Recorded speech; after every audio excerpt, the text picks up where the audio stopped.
Hey guys, this is National Master Kevin Yang back at it with another video. So remember how I told you the tide was turning, right? Number one, I sort of slipped up with this plan. This process was just too slow. It was too slow for my opponent's plan because bishop d6, bishop takes e5, bishop g6 was much faster than what I had in mind with this and this. It was just much faster. Bishop d6. If I played bishop c2 here, bishop takes e5, takes, and bishop g6. This would be accomplished. And the only reason why I cannot play f3 is because there's a pin. If I could play f3, I would, but I can't. I can't. I'm very sad. So that's okay. That's why my plan of bishop c2 and f3 just doesn't work. So that was my misstep. So what I should have done here, if you did not watch the last video, is g3, right? Just trying to break open the position. But instead, I retreated my knight to f3, rook to b8, bishop to c2, bishop g6. So Anthon's playing great here, playing wonderful. I'm playing horribly. So after knight to e1, I am saying, I'm still setting my sights on f3. King g7, f3, knight f6, take, knight to c2. Now, knight to c2 is the wrong place to put the knight. I mean, for me, just personally, when I'm looking at the move now, there is no future for this knight, right? What I should have done is I should have played king to h1. And my sole intention of knight to c2 was to prevent this bishop from coming to a3. So if king h1, bishop takes a3. That was my sole intention for knight c2. So in part, it's justified, but it's also, it feels a bit like we're done, we're wasting. So here rook d8 happens, and for advice to Anthon, I would say go for it, man. Play e5. I cannot take because, well, I'm pinned. And your goal is to play e4 and e3. Just shut me down all the way, right? That would have been the way to go. I would have been pretty much done for. I would have been resigning. It would have been good night. But rook e8 happened, I said king h1. Thank goodness, because now e5 is met with takes. Knight to g8, that's very interesting. I would say Anthon maybe has this idea, knight e7, knight f5, knight to e3. That's interesting. But here's the thing, after rook g1, my plan just goes a little bit faster, neutralizing the outpost square. And after rook to g4, queen to c7, all of a sudden, I'm starting to turn the tide. I'm saying, your king is here, it's a little bit open, so I'm going to push for it. I'm going to try to be the aggressor, I'm going to try to win. Queen to e7, and now knight to e3. I'm slowly getting my pieces back into action. You see, my pieces used to be like stuck on the first, right? But now we're starting to be the aggressor again. We're having the good things, all because of one incentive, this king. It's placed in a very open spot. That's what we're trying to attack. Knight to d6, and now queen to c2. Knight to e4, and now I missed a tactical shot here. I missed it. I completely missed it. I should have played knight takes c4. After b takes c4, queen takes knight. So that is the tactical shot I missed, but instead I played rook to f1. So here I'm telling you, I was already in time pressure. I was in time pressure since maybe even back here. I was in time pressure. In f4, I was in time pressure here already because it's a simul, and simuls time runs fast, especially when Anthon challenges me to 20-minute games, not 30-minute. 20-minute games are a challenge, but they're completely valid.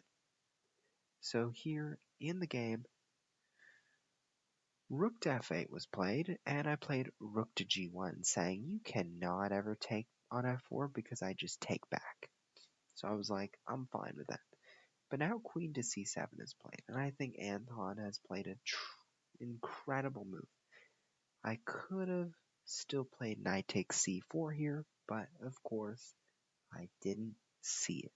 I was just too spazzed out in time pressure. So rook to g1, queen to c7, knight to g4, saying if you take on f4, I'm going to play knight to e5, right? And if you play king to h7, I'm going to take, and maybe throw in rook to g4, right? Going for this pawn. So that was my goal. So here in the game, king h7 was played. I played knight to e5 regardless. Now here's the thing. I considered f takes g5, but after f takes g5, I looked at it and I said, after king to h8, knight to g3 is happening. So how do I prevent it? Maybe there's rook f3, but like, I don't know. I kind of felt like at the same time it was comfortable to play this, it was also uncomfortable at the same time.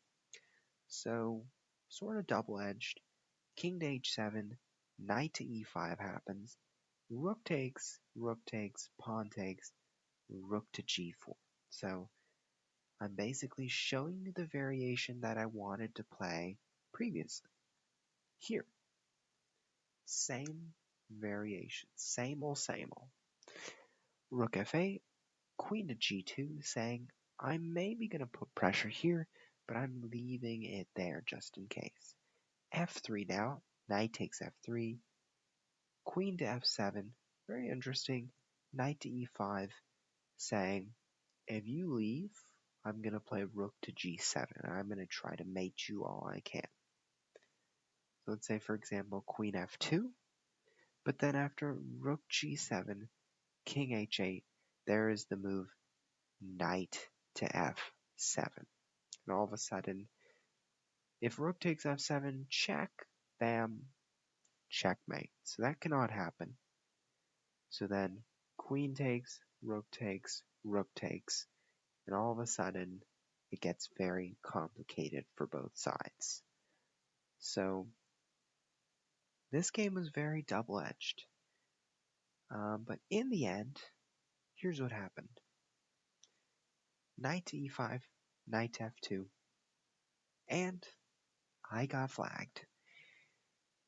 Now you'll see that the evaluation bar popped up, and the reason is because king g1 gives white an advantage. Queen to f5, rook to g7, king to h8, and rook to g3, saying I'm going to give my knight to g6 some air, and I'm going to open myself up to the possibility that I'll be able to play rook f3 and win this knight. So double-ish attack, and it just opens a lot of boundaries. So that's the thing. So this game was extremely complicated. I felt like I made way more mistakes than my opponent Anthon did, but the opening was okay. I mean, I wouldn't say I erred too much, but strategically bishop g5, it was a tricky move, but objectively not the best move. Because remember, there was queen to c7, as I said, there was queen to d8, there was even bishop to e8, so there were a lot of ways to deal with this sort of bishop to g5 threat. So after rook f to d8, rook a to b1, and here this aggressive push by black was worth it, but I somehow missed bishop to h5. I don't know why, but I do miss those things time to time, and that is okay. Knight to c4, b takes c4, queen to e3, right? And here, as I told you, I sort of wondered between knight to g6, I wondered between bishop to h2, and I wondered between f4. ultimately picked bishop to h2, and afterwards, this was a mistake. This was the game changer. I kind of felt like this bishop d1 move, this was the one move too slow that gave my fellow friend Anton a chance to dominate the game. And he did. I mean, he did a great job of dominating. But here, don't hesitate to play e5. Play e5 now because I'm pinned. So that was a missed opportunity from Anton. And all of a sudden, here's where I turn the tide again. Rook g4, queen to c7, f4. Now I'm putting the pressure on our friend Anton. Knight to e3, queen to c2.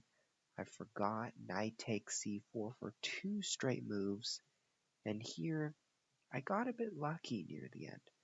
Rook to g4, rook to f8, queen to g2, and I got flagged here. But I definitely got lucky in this game, I have to say. Like, probably objectively speaking, Anthon shouldn't have allowed me back into the game with king h1, rook g1, and g3. E5 and e4 was a very good thought that could have happened from Anthon. So it really depends. But I have to say that it was complicated. It was both sides. The initiative just went back and forth.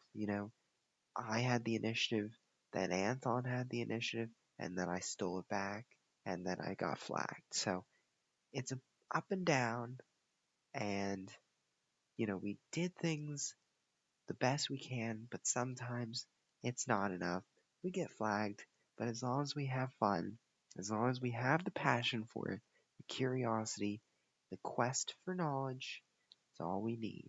We just have fun, and to all of you, have fun, roll with it, and have fun.